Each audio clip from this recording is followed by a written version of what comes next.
Welcome to the Indigo Podcast, an exploration of human flourishing at work and beyond.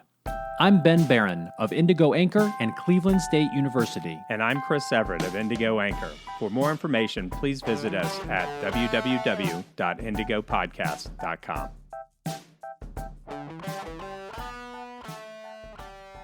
Today, we're focusing on flourishing in public service, and we're going to cover why is public service worth pursuing as a career?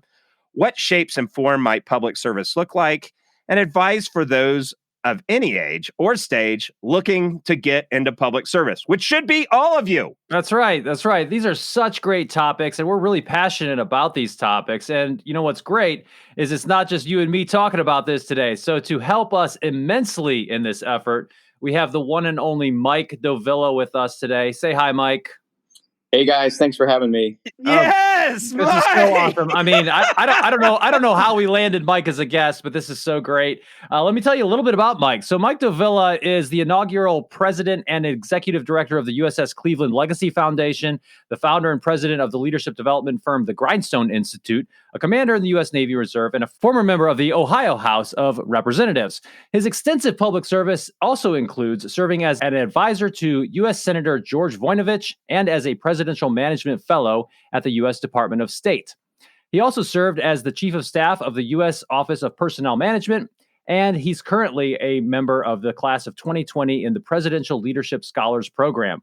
So there's all of this, but there's also so much more, and we'll be weaving those different areas of Mike's expertise and experience into our conversation today. So Mike, again, we are just so honored to have you. Welcome to the Indigo Podcast. Thank you. I appreciate the opportunity.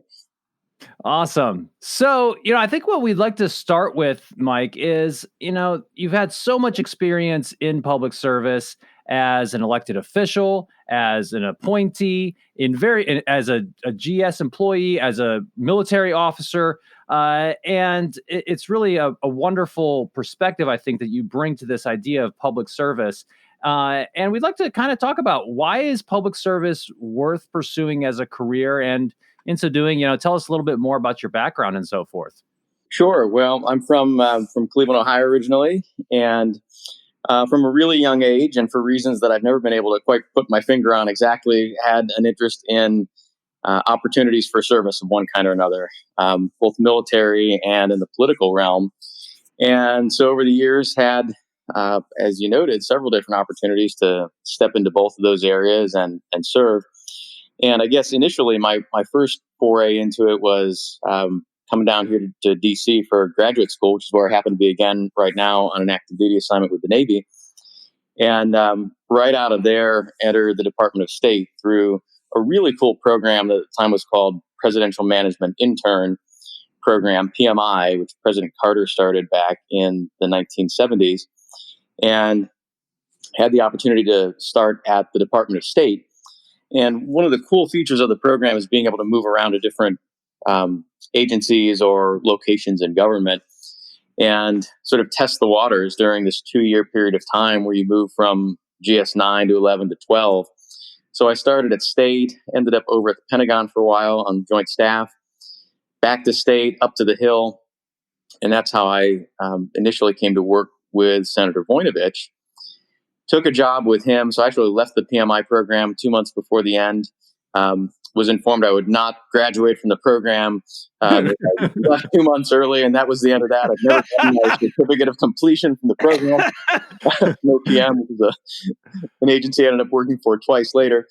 But it was a great opportunity to move along to a professional staff position on the Hill with Senator Voinovich on the Governmental Affairs Committee. And I was working at the time on sort of performance and results issues under something called the Government Performance and Results Act, GPRA, which is a pretty narrow area of focus for public service, government management nerds like me. And through that, started working on human resource issues, which is probably an even narrower, nerdier area of public management. So that's why you're on our show. Yeah. You can be narrow and nerdy. That's right. So that was one of the senators areas of interest as well, much to the dismay, I might add, of the chief of staff at the time, who used to refer to our work as the time suck. Because he really help the boss raise any money for the next campaign that way, or tell people in Ohio what we were doing. But it was interesting to us, and we thought a way to improve the government landscape. And so we worked on the first civil service reforms. This was around 2001, 2, 3, the first reform since 1978. So in a quarter century at that point. And through that, I ended up working in the Bush administration at OPM for the first time.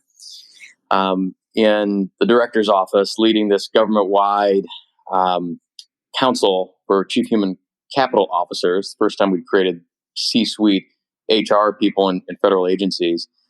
And that was sort of my entry into the process before I came back home to Ohio the first time. I'll pause there because there's more later, but that's kind of the first chapter of how I got into this business. So what's a day-to-day for a staffer? What was your day-to-day working? What did it look like? You wake up, you probably have a crappy commute, right? Because staffers don't make a bajillion dollars, right?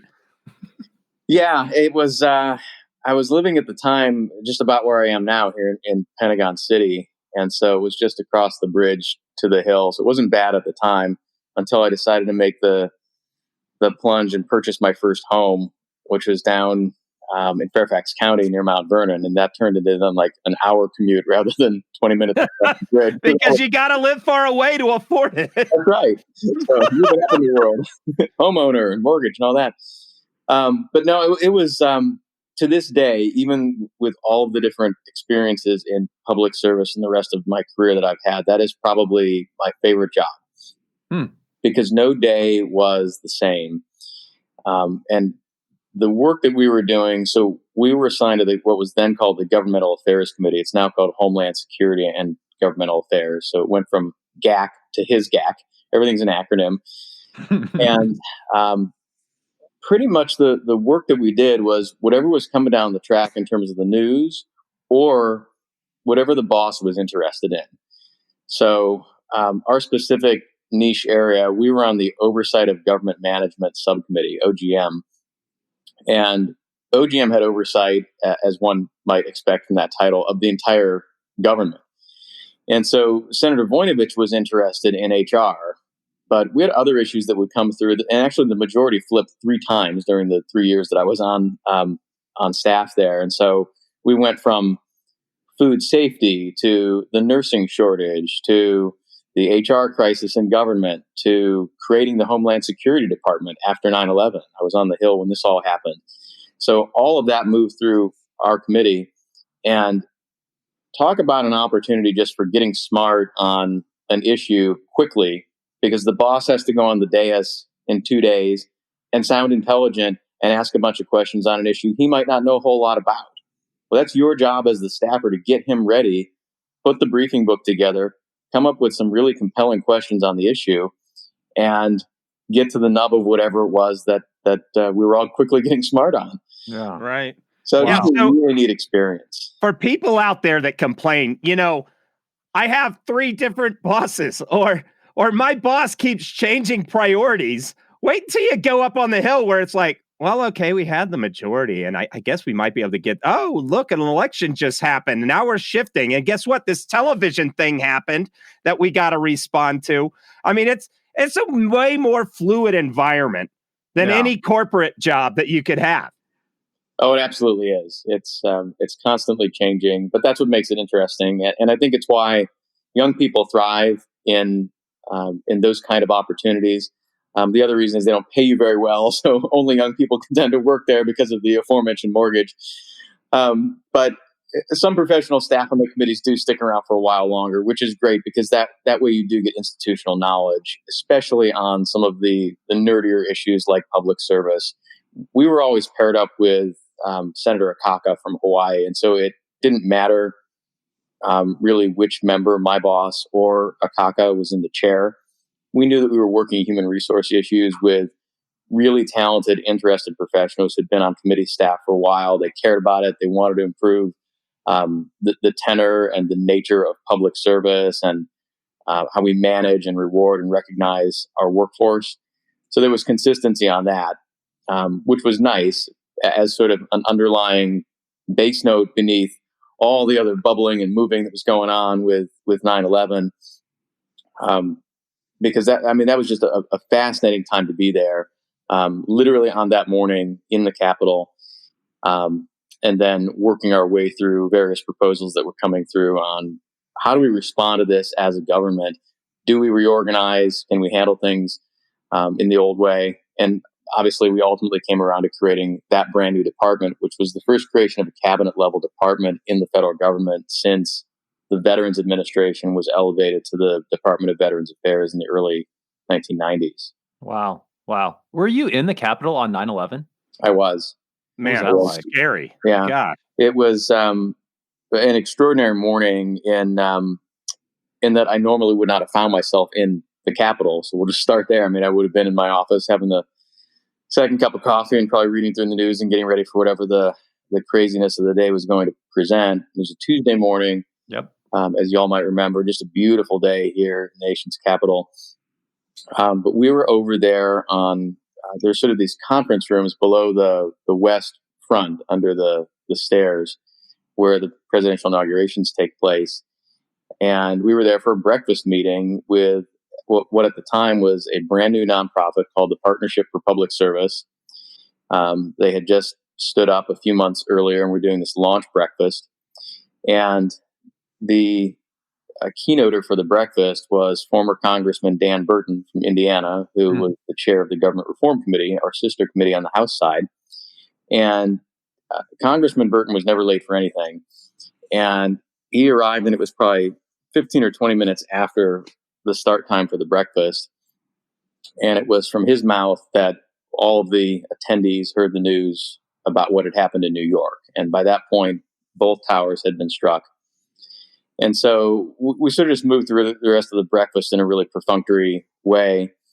Nobody was much focused at that point on public personnel management, as important as it is, and as interested as that particular audience was.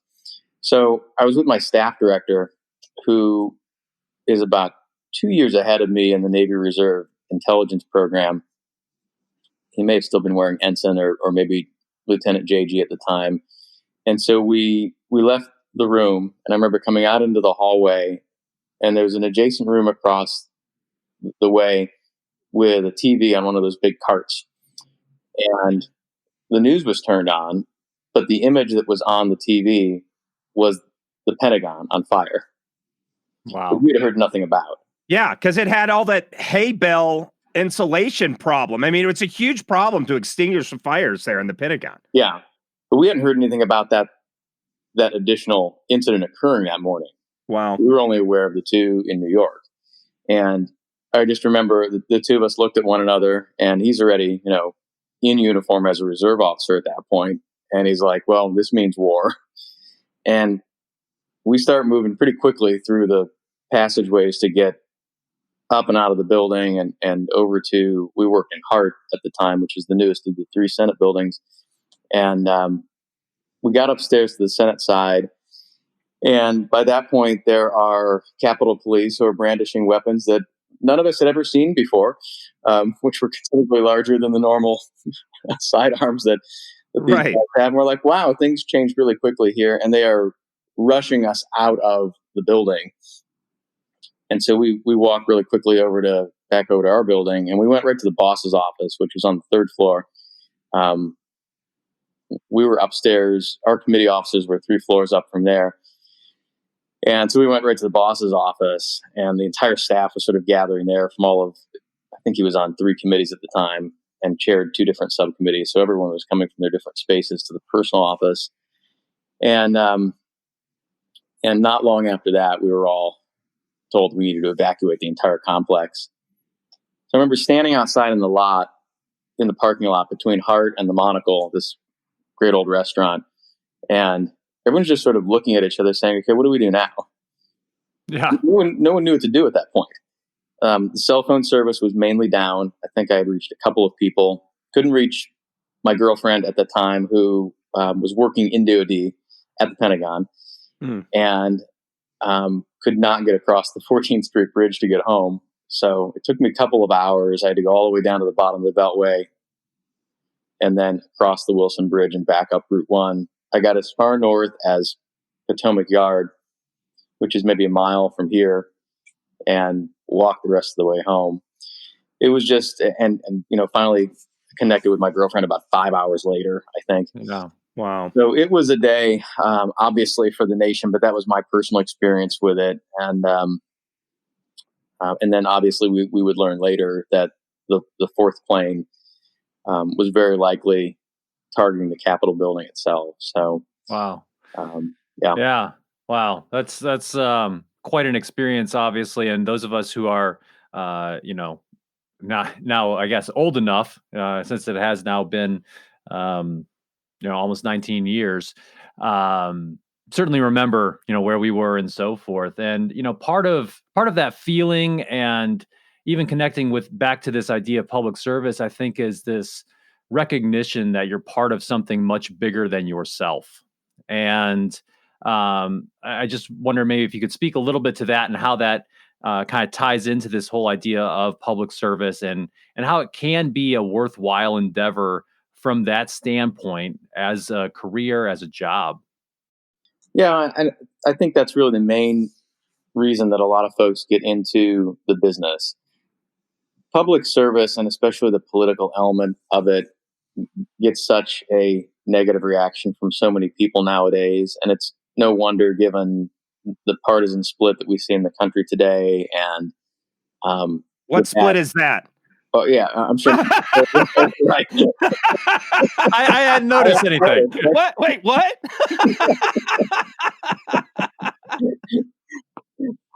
There's a little partisanship that's going on in the country right now. And, okay, I need to read into that. We run into some bad actors in the business who do things that they probably shouldn't do while they're in public office. Just had an experience with that once again in our state of Ohio with our currently now immediate past leadership in the House of Representatives. And so people see that and they think, well, that's public service, but that's not. People don't enter the business with the intention of engaging in malfeasance or doing the wrong thing or bilking the public out of money. That's not the general reason people have in mind. No, we marinate that corruption over a period of years. People want to do good. They want a chance to serve, and they want a chance to give back to their community or give back to their state or their country. And those are the noble reasons for entering public service. And I like to remind people that public service is a noble profession.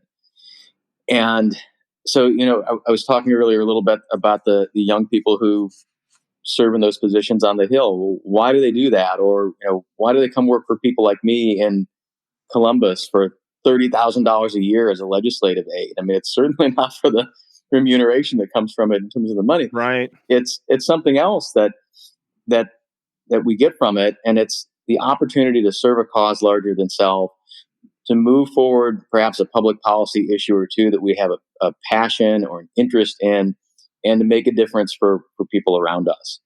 And that's the way that this system works.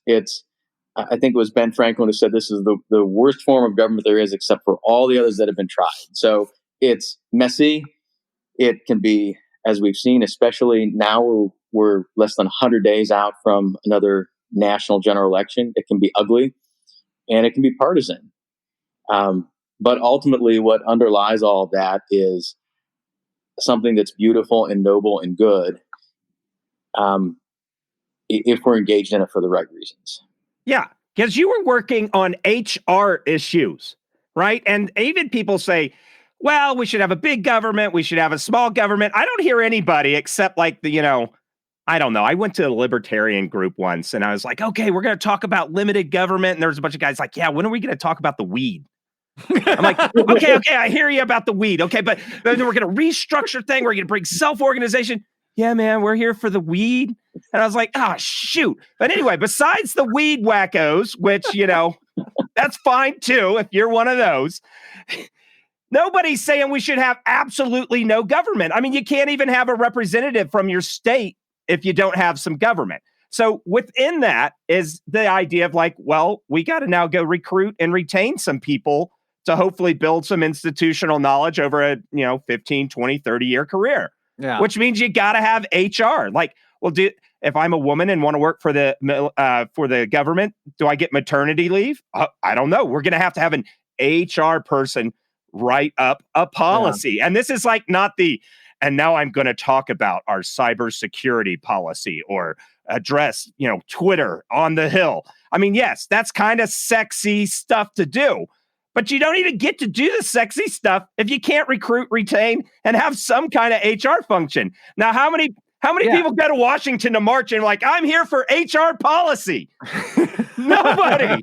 Well, I just want to break it down for our listeners a little bit. If you haven't been in these realms, if you haven't worked in DC, if you haven't been around the federal government much, you may not realize that there are many, many, many civilians that work on a day-to-day basis doing government jobs, right? And these are very important jobs. I've had the pleasure of working alongside a lot of these people, very smart people, very capable people, doing great work.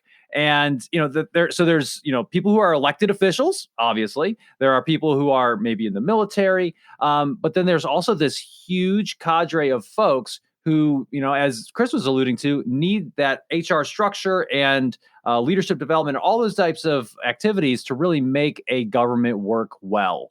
And so it just to underscore the importance of that potentially wonky and narrowly focused area, it's very important. Well, and who wants a government run by idiots, right? So you want top talent in those positions. Bumper sticker.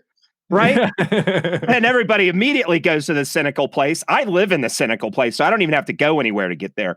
But you don't want a government run by idiots. You don't want to have crappy HR policy. You don't want to have like bad email policy. I mean, look at all the emails stuff that goes on. Well, is there email and work from home device situation set up for modern security issues? I mean, anybody that's dealt with the technology changeover in any big corporation, you've got these legacy systems that are just slow and garbage. And anyway, all of that kind of stuff goes on. But it's funny because they want the top talent for like the no money price. And it just doesn't work that way. Right? And so there's these crappy things about public service. So, Mike, tell us what stinks about public service. There's a lot to unpack there. I want to step back for a minute and just look at the early days of the Republic before we had a professional, merit-based civil service, because that's where we began. And it was really around the 1880s that we finally got to a point where we moved from just a raw, pure patronage system based on who you know and who you voted for in the presidential election over to the system that we have today. For all of the so wait a minute. It was total spoils and cronyism in the early days, right? Absolutely. I'm reading this great book right now on the 13-day journey of President-elect Lincoln from Springfield, Illinois to Washington, D.C.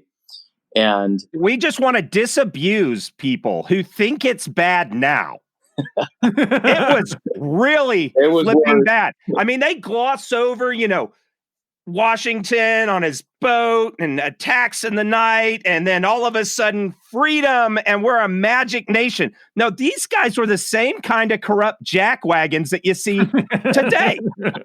We're the same monkeys in shoes here. With fewer formal structure and rules to keep them in check. Yeah, there's no journalism function that was policing their governance. The governance probably wasn't even much of a word back then. Well, even on the media side as well, we talked today about fake news and how it's rampant back then. Journalism. I mean, the days of yellow journalism around the Spanish-American War, never mind what it was all the way back at the beginning of the Republic. I mean, the election in 1800 between Adams and Jefferson, I mean, the newspapers were just out for whoever their candidate was. Yep. In unabashed ways. I mean, nothing even resembled fact or news. So there was no fair and balanced in anybody's byline. Not at all. But on the civil service side, it took the murder of President Garfield, our second president, to meet that fate in office after Lincoln, to serve as the impetus for the Pendleton Act and the creation of a modern day merit-based civil service. And so that was in the 1880s. And then, as I mentioned earlier, OPM grew out of what was the Civil Service Commission, which was created by the Pendleton Act. And that was in 1978. So since 78, we've had this central human resource agency for government that has been designed to oversee merit principles. So to make sure that it's a merit-based system, not one based on spoils and patronage and who you know, but based on what you know, based on your KSAs, right? Your knowledge, skills, and abilities, those types of things. And today we still oversee a government of about 2 million civil servants. To Ben's point about what is the size of this organization outside of people who wear a uniform, people who are elected, people who serve in political roles, as I have over the years. I mean, that's a few thousand people only.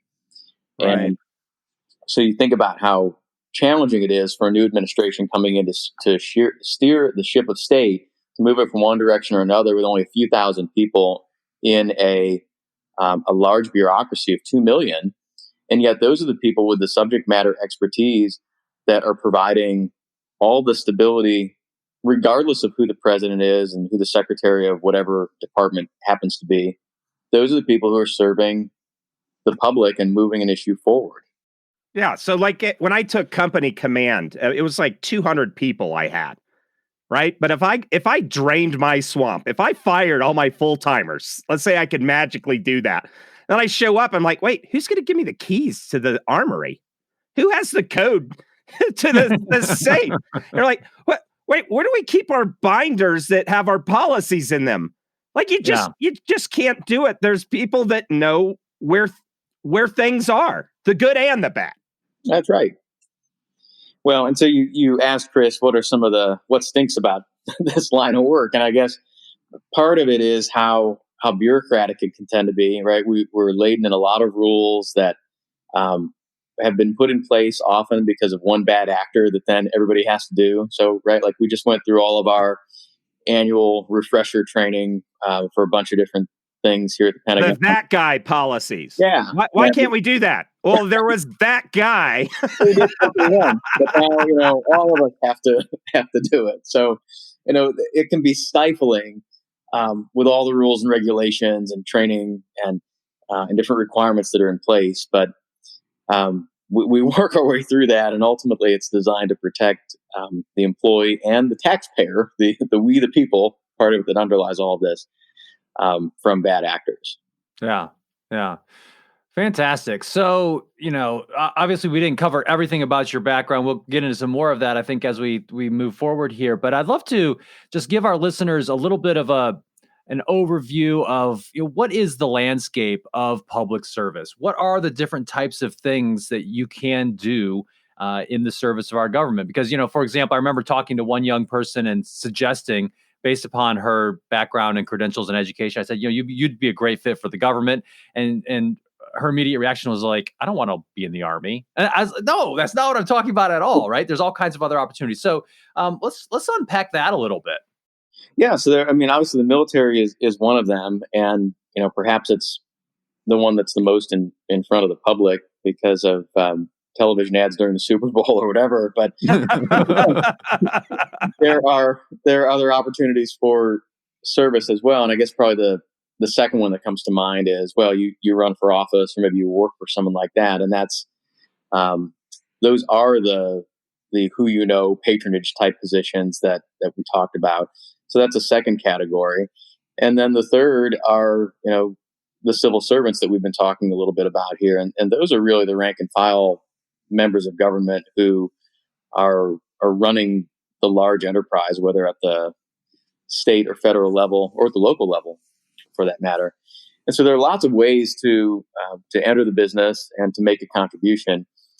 It's not just putting on a uniform or putting your name on a ballot. Yeah. So, you can just apply for a job, right? You can actually do that. Go to usajobs.gov and apply for one. There are all kinds of positions out there. Now, you were one of those elected officials for a number of years. What was that like? So that was the thing, I guess, along with the military, that from a young age, without explanation, I always wanted to do. And I finally got my wish, for better or for worse, Yeah. about 10 years ago. 10 years ago at this time, we were at the same point. We were within the last 100 days of a general election, and I'd been nominated for the Ohio House of Representatives and ended up serving 3 terms there, was the whip my last term, one of the vote counters for the majority, which was fun. But it was a terrific experience. I'm a policy nerd, as I wear on my sleeve. I've probably mentioned it a couple times here already. That's what we love about you. Other forum. And so it fed an opportunity for me to do some, what I hope was meaningful work on a bunch of different policy areas that I had an interest in. But I think the more important thing was being able to participate in this experiment in self-government that we're all engaged in as Americans. To be able to take an idea that came from a constituent at the front door while knocking on a door, or in receipt of a phone call or an email in the official office, and to then translate that into whatever the solution happened to be. So, Right. Maybe it's a business owner who's having trouble navigating an issue with a state agency, or it's a constituent who has an idea for a piece of legislation that they'd really like to see put into state law, or even a recognition for someone in the district who did something noteworthy. I used to love doing commendations for Boy Scouts who attained the rank of Eagle, for example. Awesome. So all of those are just some different flavors of opportunities that one has in public office to represent the public and to make a difference for your constituents, and hopefully to also legislate, and since we're talking about legislative positions here, to improve state law and make things a little bit better for people. Yeah. So we were talking about this right before we hit the record button. This idea of, we don't want to disabuse anybody that we have some rose-tinted glasses about what government service looks like. Ben, Mike, and I all talked about, just horrible, nightmarish stuff that we've seen. But, and the dystopian novels are like the hit because everybody feels powerless, right? They see stuff going on. They don't like it. They don't know what lever they can do. And if you don't want this country to be the dystopian novel that you read about with the other young adults, then you got to get in the game. Get in the game. Go down, get involved in your local school board. It doesn't matter where. You got to be literally the change you want to see in the world, because who else is going to do it? Are you going to clicktivism, as clicking like or finding somebody wrong on your Facebook feed going to change this nation? No, it's just, you're just spewing venom and annoying everybody. I miss Facebook when it was cat videos and pictures of your kids at the pool barbecue. Those are good old days. It's about engagement in the community at whatever level. And one of the things that I've been trying to translate lately is all these various experiences that I've had in civil service, elected government, military service, into helping to train up the next generation of young people in the country for their own type of service, whatever it happens to be. So Ben noted that I founded a new organization about 1.5 years ago called the Grindstone Institute. I'm from Berea, Ohio, which is the 19th century grindstone capital of the world. These are giant stones that used to be used to sharpen tools. So we've used this as our little metaphor for sharpening people, sharpening leaders. And so it's my homage to my hometown. But the point of the organization is to offer leadership development training in a general sense for people. But specifically, the area where we're really trying to get into now is citizenship and civility training for young people. And we're establishing. I'm a glutton for punishment, so I'm a doctoral student now as well, along with everything else that's going on. And I'm working on some coursework that will eventually lead to a dissertation on citizenship education, which is a whole section of the literature that is related to how we train up young people in this country as well as internationally for engagement in representative republics or democracies like we have. And so we're structuring a new program that's called the Emerging Servant Leaders Program.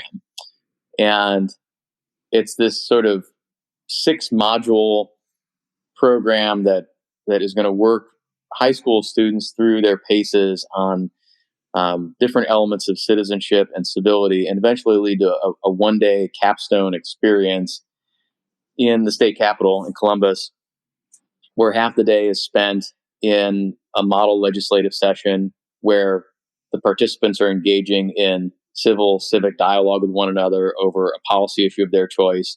And the other half is spent at the National Museum of Veterans, which is a fairly new museum in Columbus. We're going to pair students up with a veteran from their community to go on this one-day experience at the end. So there's intergenerational learning taking place as well. Awesome. And awesome. all of it is designed to encourage young people to get involved. And as you said, Chris, that's about more than clicking a like button or engaging in all the virtue signaling and self-righteousness that we see today out there. It's about actually getting involved, not just doing something on social media, and then figuring out how they can take that experience and apply it to something later in their lives, whether it means running for office themselves, going to USA Jobs and looking for a position in civil service, putting on a military uniform and serving the country in that way, or even doing something else in the community, whether it's volunteer work or, I consider serving on a board of education practically volunteer work because it's paid virtually nothing. And there's only downside risk to your opinion of people's opinion of yourself in the community. Yeah, from people who find a bunch of not happy folks at their front step with torches and pitchforks and that kind of thing. Almost literally these days. Right. Trying to do the right thing on behalf of kids. So that's what we're trying to do with that program. And democracy or representative government has got to be nurtured and passed from generation to generation. This is not add water and stir and it just automatically happens. And I'll offer another thing that I try to disabuse people of as well, because I think a lot of times we see, whether it's House of Cards here recently, fairly recently on Netflix, or the example that I used to use was West Wing. When I was down here in DC the first time in the early 2000s, West Wing was this popular weekly television show. And so I would call it the West Wingization of politics, where, it's this really idealistic version of what happens and none of the hard work is involved. And it's just good guys versus bad guys. Yeah, add water and stir and suddenly I'm the president of the United States. And it's not how it works. It's, we knocked on 20,000 doors. And we counted literally, not all these bloated numbers you see from a lot of people out there. I knocked on 100,000 doors this cycle. No, you didn't. It's not physically possible. Yeah, because you know what 20,000 looks like. months to do that. But, we knocked on 20,000 that cycle and 30,000 the next cycle. And it takes hard work to do. And people want to look at this line of work and romanticize it and turn it into something that it isn't. And it's like any other line of work. You've got to go in every day and just put in the effort. So, if whether it's weightlifting or building automobiles or earning a doctorate, no matter what it is, it's just a day-to-day grind. It's the time to make the donuts commercial from when we were kids back. Time to make the donuts. Yeah. That's the nature of it. We got to put a link to that in the show notes. Absolutely. So, now I want to talk to you about this, Mike. So there's kind of this, at least in the discourse that I'm engaged with people out in the world, there's this idea of everything is so jacked up. We got to burn it down to the ground and start over. All right. And then that's one side. On the other side, there's this idea of, this has been an imperfect conversation, right? We started off with spoilage and we got some governance and then that kind of fails. We still have a little bit of that cronyism where we can do appointees to our friends who helped us get elected. I mean, right? So at this idea of an evolving conversation of government that needs to be made better as we go on versus certain people that, want Viva la Revolution and rip it all down. So if somebody's coming in, right? And I get it. You read some of the philosophy and you're like, yes, but it's not that easy. Even if you wanted to burn it all down, there's they call them the swamp, right? There's 2 million people that have expertise on a whole host of things, like from environmental regulations to maternity policy. Maybe riff on that a little bit. What do you think about for the people that want to burn it all down? What do you think is a good argument against that or for it?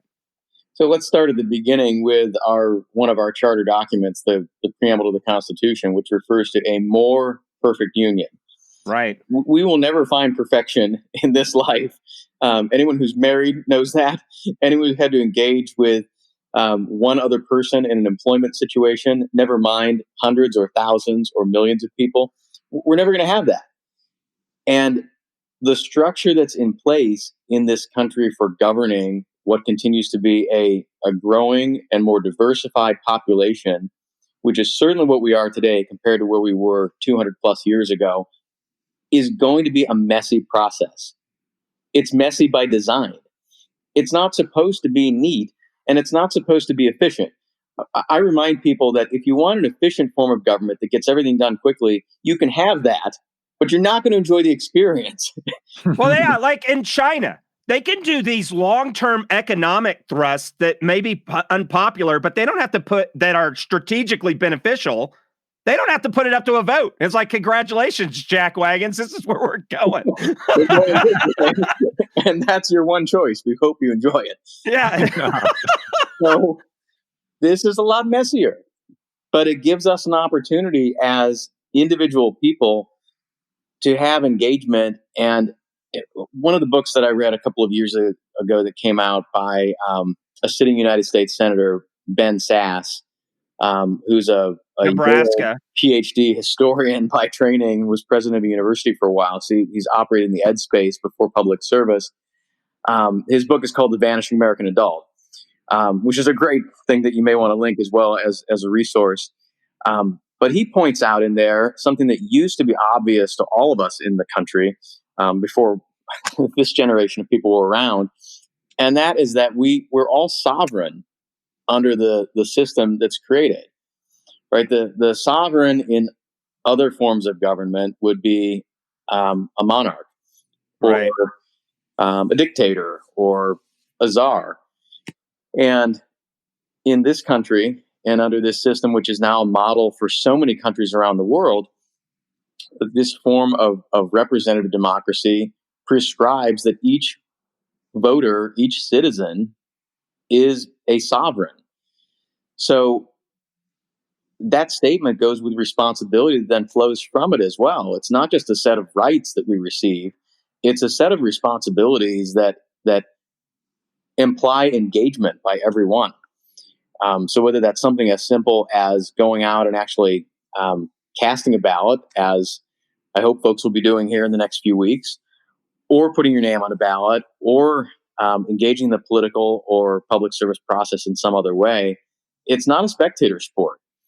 And if we get back to the roots of what a compulsory mass public education system even looks like in this country, the point wasn't Common Core and excessive high stakes testing, or right, STEM, or whatever it is, or everyone goes on to an undergraduate degree, or job preparation, or all these ancillary things that now seem to be the reason that we educate young people. That was never the point of compulsory education in this country since the late 1800s.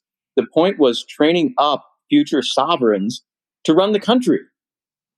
And we don't focus on that anymore. We're so focused on all this other stuff that we've come up with over the last 50 or 60 years that is supposedly important, that's completely distracted us from what we're doing. And that is really the object of the Emerging Servant Leaders program at Grindstone, is to peel away all of that and say, no, the focus of primary and secondary education is to prepare people to be responsible adults and thoughtful leaders, irrespective of what they happen to do in their lives.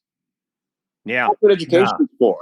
Yeah. Yeah. You know one thing I just wanted to underscore here, and I think it's kind of a theme that you've been drawing upon here, Mike, is the role of intentionality and responsibility. And I think, there can be an assumption, for example, that, you know, good marriages, good relationships just kind of happen. Good organizations just kind of happen. Good governments just kind of happen. But that is baloney, right? What we know from social science research, from decades and centuries of experience, is that no, you have to be intentional about these things. If you want a good marriage, a good relationship, you better get up ready to work on it every single day. If you want a great organization, same thing, got to work on it. If you want a great country, then we need to have people who are willing and ready and informed and able to get into the arena and actually do that. So, just to underscore the importance, and I think, of what you're trying to do here and some of these ideas. Yeah. And I want to add something else. There are some structural issues that prevent people from getting some of those pieces of civics education. Sure. If somebody's seeking to disenfranchise or prevent somebody from getting to the polls or not providing good access to voting, that's horrible. We need more cylinders firing on the problems that we face as a country, not less. And so, and that doesn't even have to be a racial issue necessarily. When you look at the people who are voting, the older generations are so much more of a percentage of the vote than the young people are. And yet the young people are the jackwagon saying, "Gah!" and so like this, and so it doesn't matter, gender, ethnicity, all of that stuff. We need all cylinders firing on voting. And that's and Mike, you had this on your LinkedIn post. I added my own thoughts and reposted it. Tell them a little bit about the voting scenario when you were deployed. Yeah, my last deployment, which I think was in a more dangerous place than Washington. It's hard to tell these days, but I was in Baghdad, Iraq, back in 07, 08, which happened to cross over a municipal election at the end of 07. And so going through the regular process for military and overseas voting, I requested my absentee ballot, and it never arrived in Baghdad. And that's not an uncommon scenario for deployed military personnel, whether on a ship at sea or being a dirt sailor like I was in the middle of the desert. And so I sort of made a vow at that point that if I ever got into a position where I could correct that process, whatever part of the policy had gone sideways in not allowing that ballot to arrive, that I would do that. And as it turns out, only a couple of years later, I ended up being elected to the House in Ohio. And one of the first bills that I dropped was a piece of legislation to streamline the process for uniform and overseas military voting. So what we did in Ohio was allow for an electronic request for the ballot.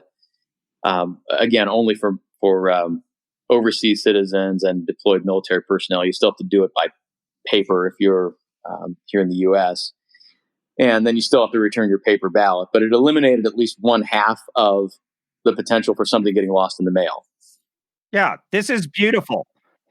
This is a problem. So this is a case where Mike didn't go, this whole country is corrupt and broken. This is where I'm moving to Canada or wherever, right? He said, wait a minute. There's a lot of balls to juggle as a government. Here's one that's getting dropped. Let me go, see something, say something, see something, do something, is what Mike did. And we can have these small things. And in aggregate, they stack up if we'll just step up to the plate as citizens and do them. So let's move over to. Well, first of all, before we move on, I want to make sure that we get Mike to talk a little bit about his experience and what's going on with the USS Cleveland Legacy Foundation. So I mentioned at the beginning that he's the president and executive director of that organization, and I happen to be a part of that organization too. And it's just a really awesome thing that we're trying to do here in Northeast Ohio. So maybe just take a minute and tell our listeners a little bit about that, because we do have a lot of listeners from Ohio, and regardless of where you are, you're going to find this interesting, I think. And start off with what the USS Cleveland even is. I will get there immediately after this final. I wanted to wrap up one piece on the last item that Chris noted, and that's, I think, the importance of incrementalism in public policy making, whether at the legislative level or at the regulatory level. so many times I think people want to get everything done all at once, pass the big monumental piece of legislation, the Social Security Act, or what's now known as Obamacare, and those are exceptions to the rule where we get major transformative public policy done in one fell swoop. Decades in the making, though. Way of doing things, in my opinion. Right. It often requires a supermajority to get things done, or jamming things down people's throat that they don't want, that there is not a clear public mandate or majority for. And so a lot of what we've done over the years that's been successful is the incremental reform process, whether it's in the voting piece that we were just talking about, or civil service reform. And that's how we improve an area of public policy, and that's how we improve the country. So it doesn't mean burning the entire thing down most of the time. It means taking the little steps that are going to improve what an area of policy happens to look like. So I wanted to make that additional observation before we move on. Yeah, no, let me hop on that one real quick. And I don't care if this episode goes long, because it's so flipping good. So that one of the critiques of the incrementalist approach is it's easy. I mean, what was it? Was it Bill Buckley that said a conservative's a person who stands abreast history and says no, or slow down, stop? Yeah. An incrementalist, one criticism of incrementalism is that it's very easy for somebody in the status quo to just shut down any kind of conversation moving forward. Like, that's one criticism of the, people talk about third wave conservatism, or third way grouping. And they say, well, there's just like that's not really a new way. It's not necessarily improving. It lacks some imagination, but it's so easy in an incrementalist approach for the majority or status quo to stop maybe needful changes that would come out of a minority opinion. I mean, I see this in big corporations all the time. They need to evolve. And Fortune 500, most of those guys there weren't there 15, 20 years ago. So what would you say to somebody that would bring that critique as why you still think incrementalism is important?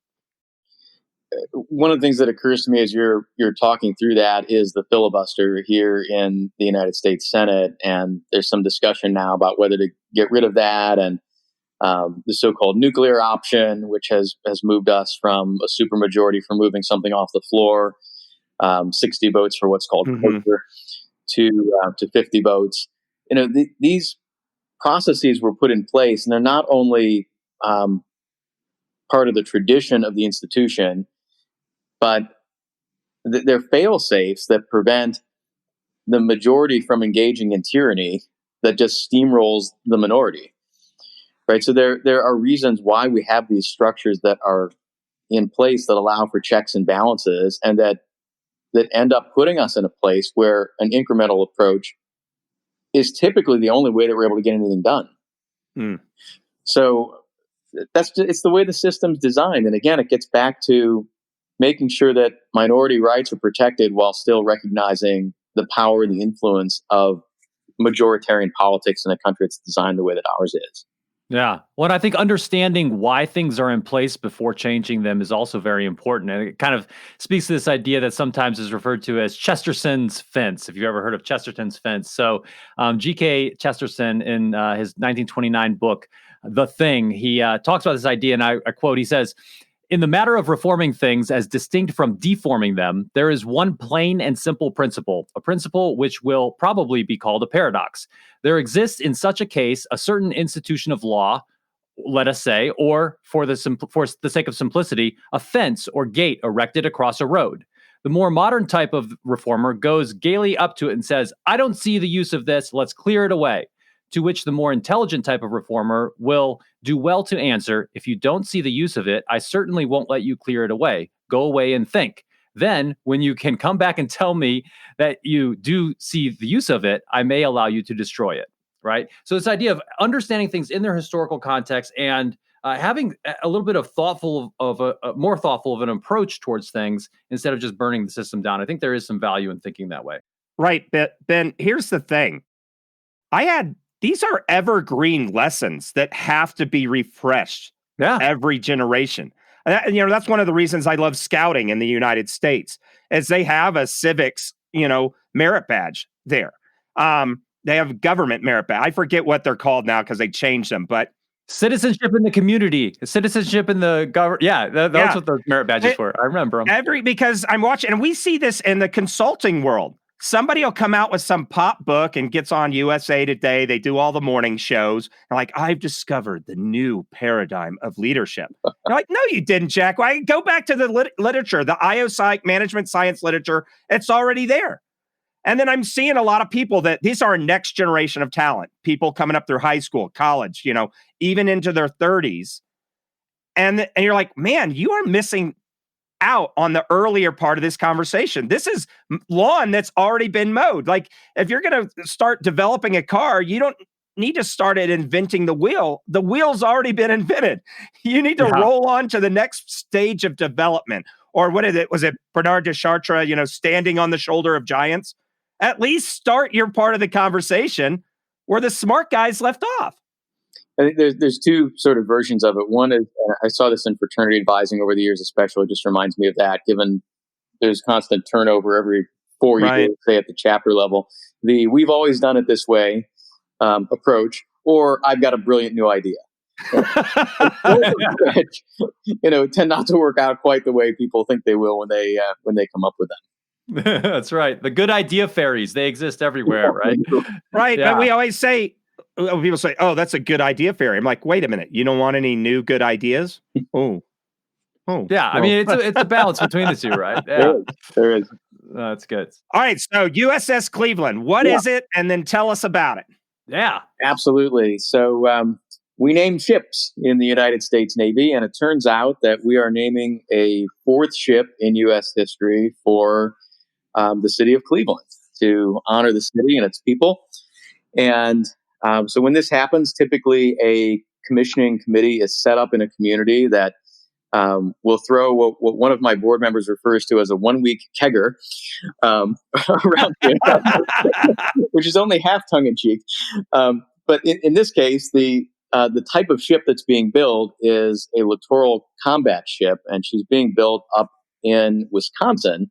And so the actual commissioning is going to take place in Cleveland, which will be the first time that this has happened for any of the ships called Cleveland over the years. So in our typical, we're going to really blow this thing out and make it big, Cleveland kind of way, we said, well, we're not just going to do a commissioning committee event. Let's create a longer-term nonprofit organization. And Ben and I and the others on the board found out what this was all about with navigating the IRS to set up a new 501c3. But let's create a new organization that not only supports the ship through the commissioning process, but supports the ship and her crew during service life. And then before a piece of steel has even been cut, I think we blew minds at the Pentagon with this idea, had the third phase to this, which was to retire the future ship back to Cleveland as a museum and a memorial to all of the USS Clevelands and Navy.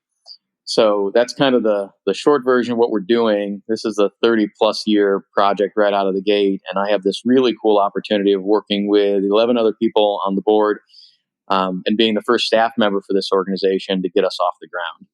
Yeah. Yeah, it's so exciting. And what we're trying to do, in addition to all of that or along the way, is really help to connect the people of Northeast Ohio with the Navy, with the military in a way that, is trickier when you're not in a fleet concentration area, as we call, places like Norfolk or San Diego. So it's very exciting. And I think it's just going to be a fantastic thing for our region. Excited to be part of it too. Cool. So why don't we talk a little bit now about some advice, right? So if you are thinking you're like, wow, just listening to Mike Dovilla talk about public service, and this seems like challenging, but really important and awesome work and so forth.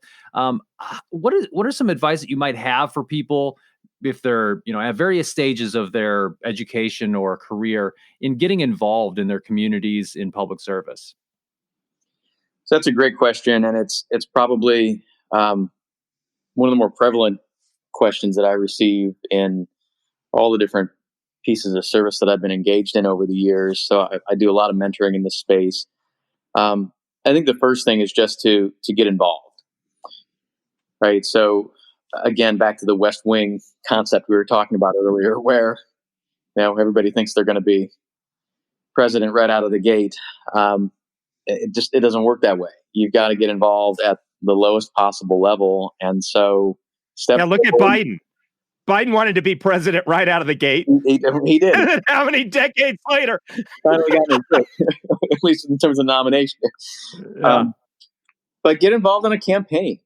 Do the hard work. I still remember experiences from high school and from college of knocking on doors, going outside in the middle of summer on days like this when it's 90 degrees and 90% humidity and the sun is baking down on you, and you're going to see people at their front doors who probably don't want to let all the cold air from the AC out and don't really want to see you anyway, and explain to them why the candidate that you were supporting, who's right here on the street with us, just across the way there talking to your neighbor, is worthy of serving in public office. See whether or not this is really for you, because I think a lot of times people look at this and they see the again, romanticized version of it, the trappings of office, the title of an office, the honorable that goes in front of someone's name, and they see that as the purpose of the entire thing, the end point of all of it. And my message to people of any age, but especially young people, is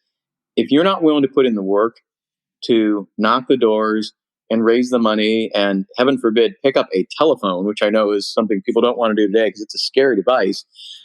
You've got to interact with people. One of the things that I mentioned in the ebook that I shared with you guys earlier is, if you don't like people, this probably isn't the right line of work for you. You have to legitimately, genuinely like working with other people. Get out of your own way. Stop putting yourself first and want to serve them. That's what servant leadership looks like. So those are some ingredients right off the bat in terms of the makeup of what one has to do to get engaged.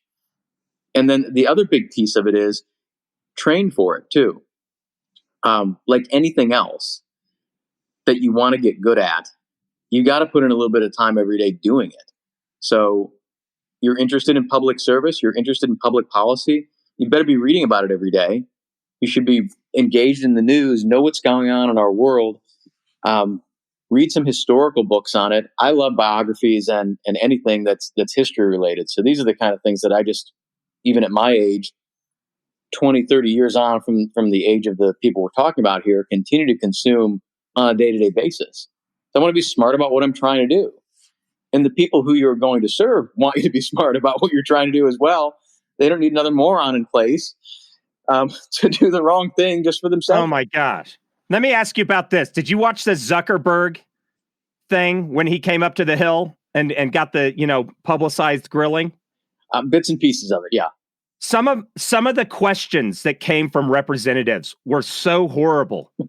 Oh, wait a minute. You take our data and then use that to target us with ads? Yes, Senator. That's how our platform works. If I'm Zuckerberg, you can't do this. But I'm thinking in my mind, guys, I really prepared for this day. And it's obvious you didn't. So I'm going to leave now. You come back when you have some real questions. Right.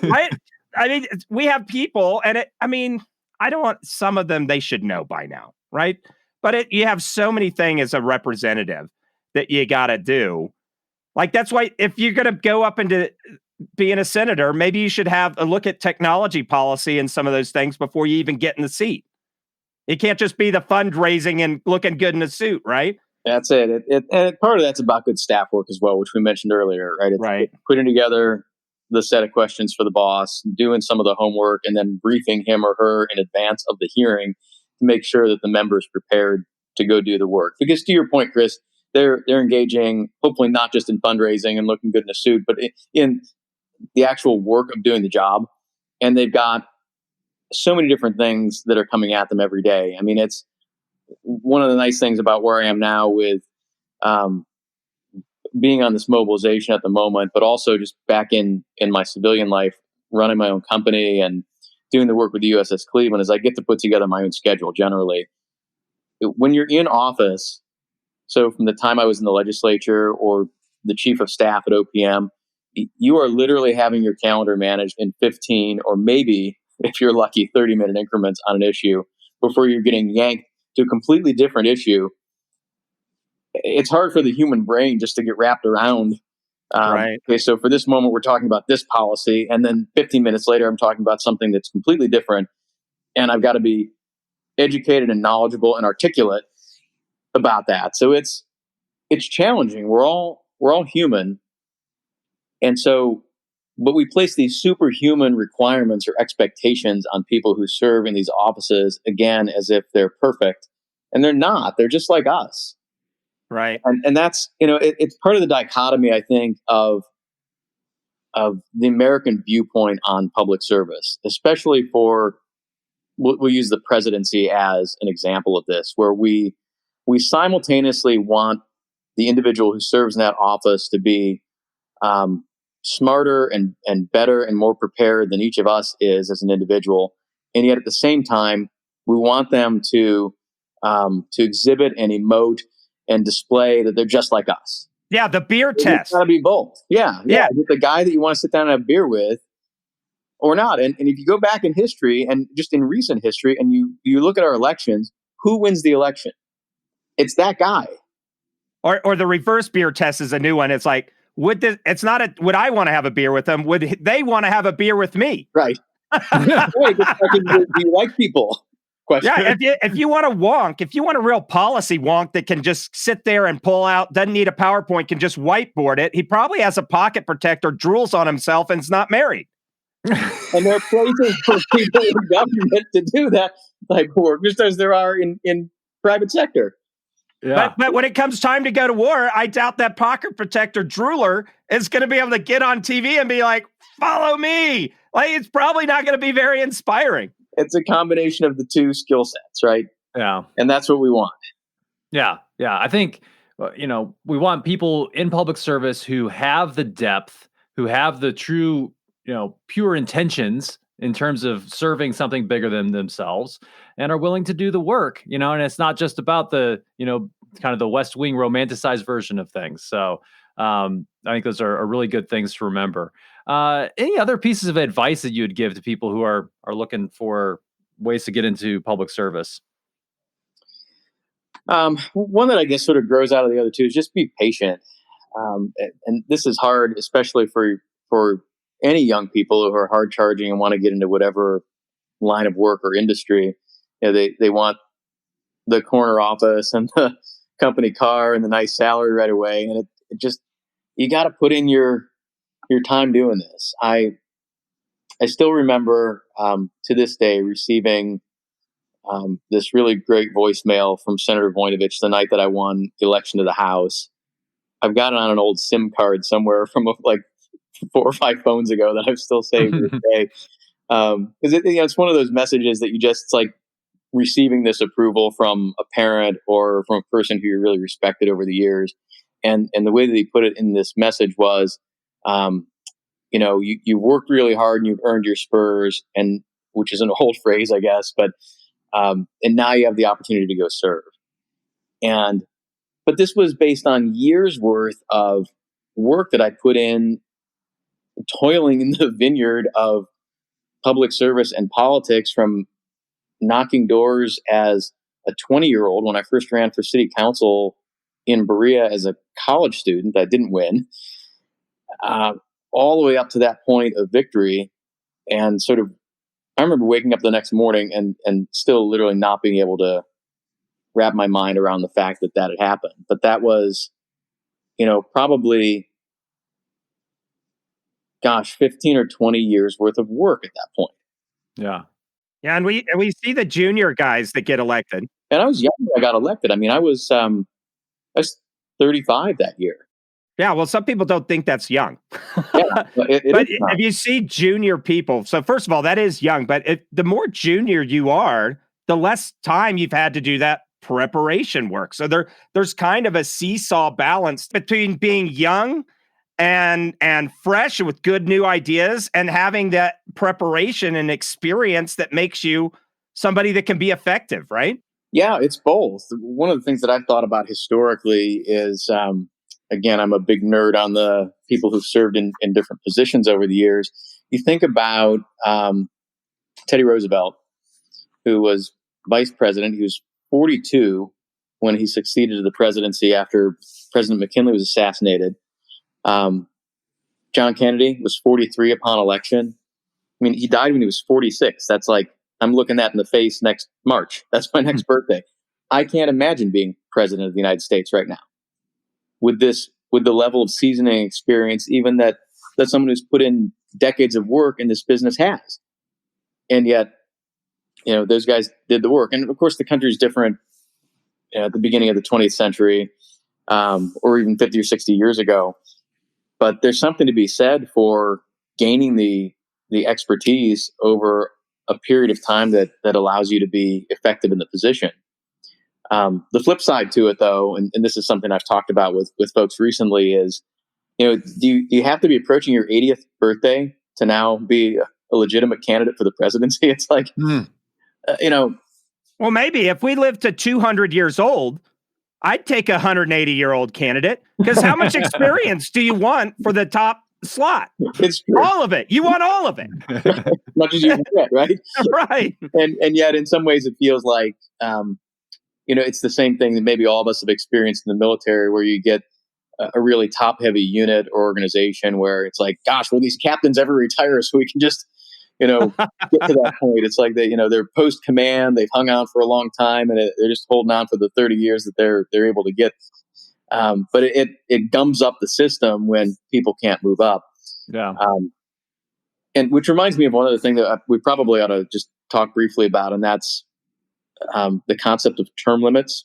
Yeah. Yeah, great. Let's talk term limits all the time. And it doesn't matter what you post on social media that's related to policy or politics. And it's, we've got to have term limits. That's how we solve these problems.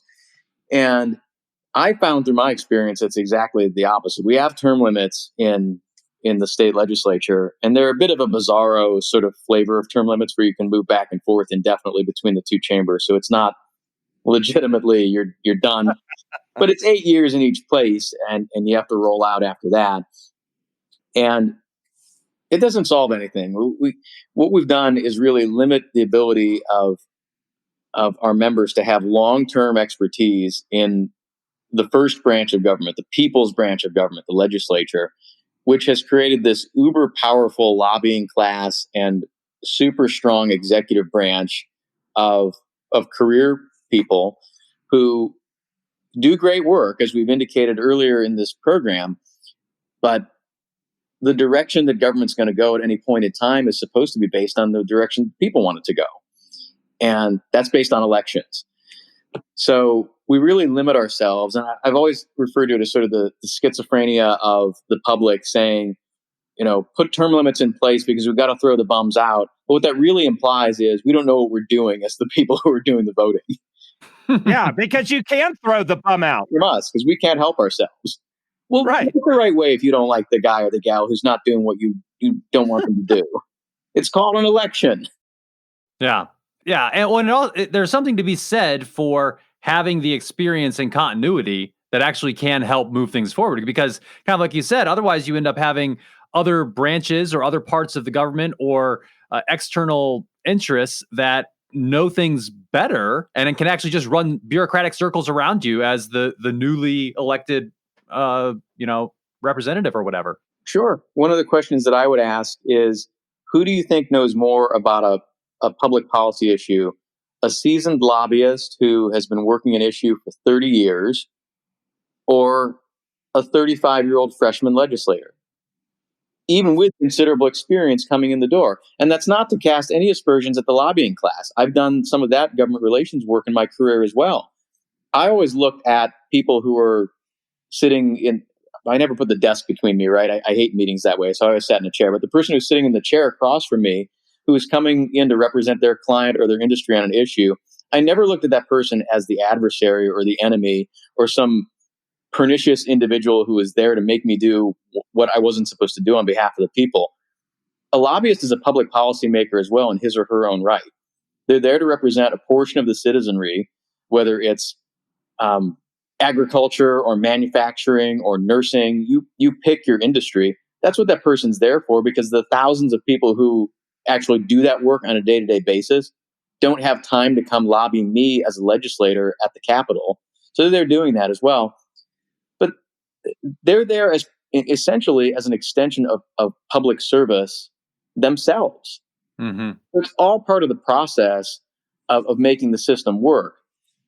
But we have to keep in mind what the power balance and the power structure looks like. And you want to have people who are in office who actually have a clue what's going on when they're voting on a 70, $80 billion biennial budget, or the components that make it up, just for example. Yeah, but didn't Congress people and senators have money to do their own research at one point? Well, Wasn't that kind of cut at some point? I'm trying to remember. yeah, I mean, the entities still exist, but they tend to be pretty Spartan. So Right. at the federal level, you have Congressional Research Service, which is an arm, it's an office at the Library of Congress that does excellent work on those types of things, but it takes a while to do the research. If I wanted to, and again, that's a terrific place where career civil servants might go to work in their 20s and they'll come up for air like 40 years later and realize, wow, I put an entire career plus in this Doing place, research, working yeah. a really specific issue set and becoming smart on whatever it happens to be. Those people are wonderful resources to members and staff, but it also takes a while for them to put together a report on whatever the issue happens to be. Yeah, Same because thing if with you wanted, the Government Accountability Office, GAO, as the old General Accounting Office from years ago, renamed in recent years because of one of our bills, by the way, for Senator Voinovich. Another great resource for members to make sure we have transparency and accountability going on in government. But these things take a long time, and the process is moving much more quickly as a bill goes through or as a budget moves through during a given cycle. yeah, if you wanted to balance the power thing between lobbyists who are in the weeds every day, they represent whole industry partners who are funding research that might be biased for their fiscal advantage. Maybe you would have to go fund for every industry and issue a whole other research arm that can compete, which is probably unlikely. Yep. Mm-hmm. And so, but you got to be aware of those things. And this is just, I think, a great example of the best imperfection that we can have as we try to organize as humans, right? That's exactly it. It's an imperfect business for imperfect people, but it's the best that we can do. Awesome. Well, it's been just an honor having the Honorable Michael Dovilla here on the podcast today. Thanks again so much. My pleasure. Thanks for having me, gents. Hey, Mike, do you want to wrap up? Anything you want to say to wrap up? I guess my last point is just, it's a point that I think we've made several times already, and that's just an encouragement to people to be of good cheer and to be optimistic and forward-looking and positive about the process we've described here and about the country. No one wants to listen to a negative, cynical person who has just a dark viewpoint on all of this. Again, this is the best that we're going to be able to do as a construct for governing ourselves.